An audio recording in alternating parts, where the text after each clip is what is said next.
Hello, everyone, for what I believe will be our final talk on the subject. Over the past few weeks, you have all heard my opponent and I give our own personal opinions on the exact implementation of the policy that we are both in favor of. And as you know, that is the requirement for all U.S. citizens upon turning the age of 21 to try alcohol, marijuana, and cocaine. While we have our agreements and disagreements, I believe we can both come to compromises and come together in putting forth this policy for a possible implementation in this country. The first compromise I would like to focus on is the aspect of flexibility. Now, when I refer to flexibility, I'm referring to how much time should be spaced out between taking these substances.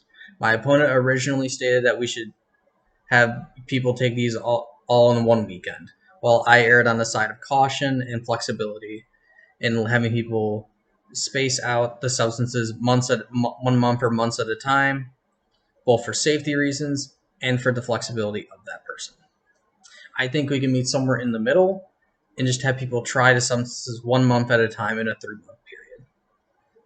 Now, when that 3-month period needs to occur, it can be any point for that person over the course of the year. However, the exact details of that are not incredibly difficult to come to an agreement to. Just that it will be a 3-month period of relatively soon after turning the age of 21. Now, the second compromise I would like to focus on revolves around the area in which these substances are going to be taken.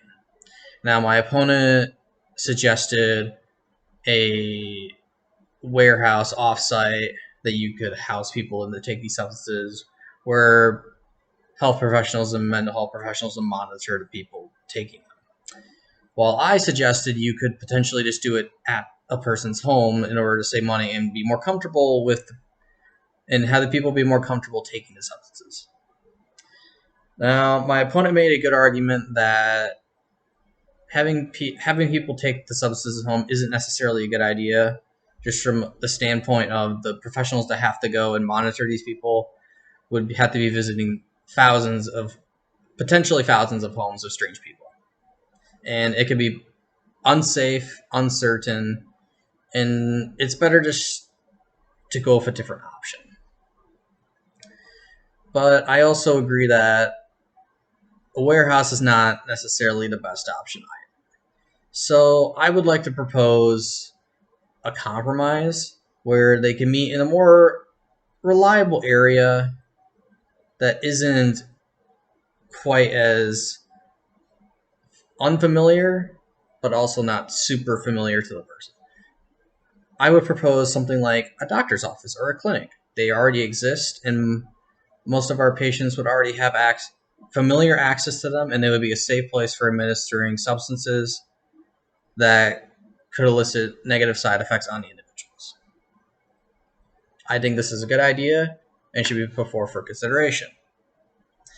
The third compromise I would like to focus on revolves around the budgetary concerns as well as the actual reasoning behind the policy implementation.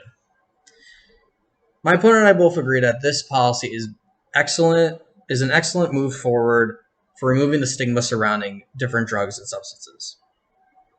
However, I put forth the idea that this should be used for more positive goals, that we should be aiming for things like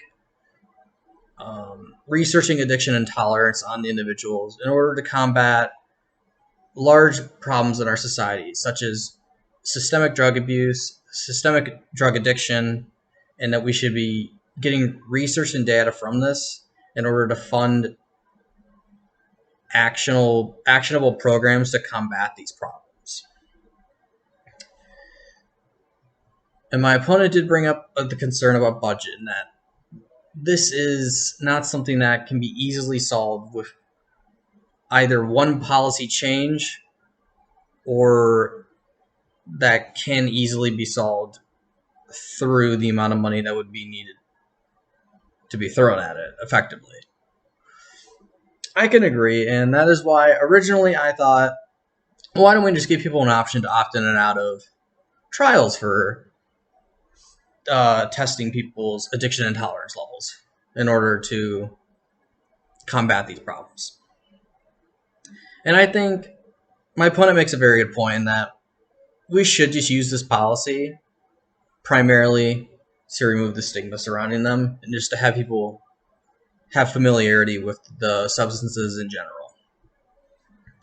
And if we want to have more research put into addiction and tolerance in order to combat things like drug abuse, we should put forth more policy in the future in addition to this. But this is just a first step forward in getting to that point. And anything to make this policy easier to get through will make those changes that I wish to push forward much easier. So I would like to rescind my original statement and just focus on the primary goal of removing the stigma and having people have a general, more neutral view of the substances.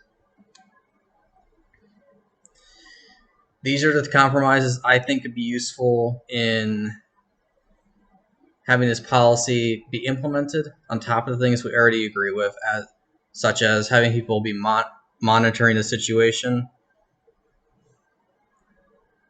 and removing the stigma surrounding the substances, and just the fact that this is going to be a complicated policy to implement, but it is a first step in combating a larger issue regarding substance abuse in this country.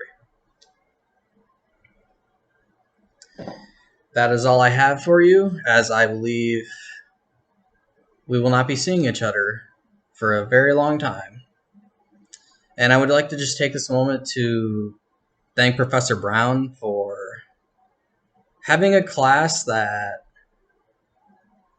I actually enjoyed and had content that was fun to partake in.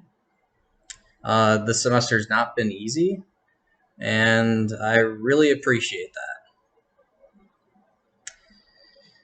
That is all, and that is the signing off moment for me. As you know, I am Alex Foster, and good night.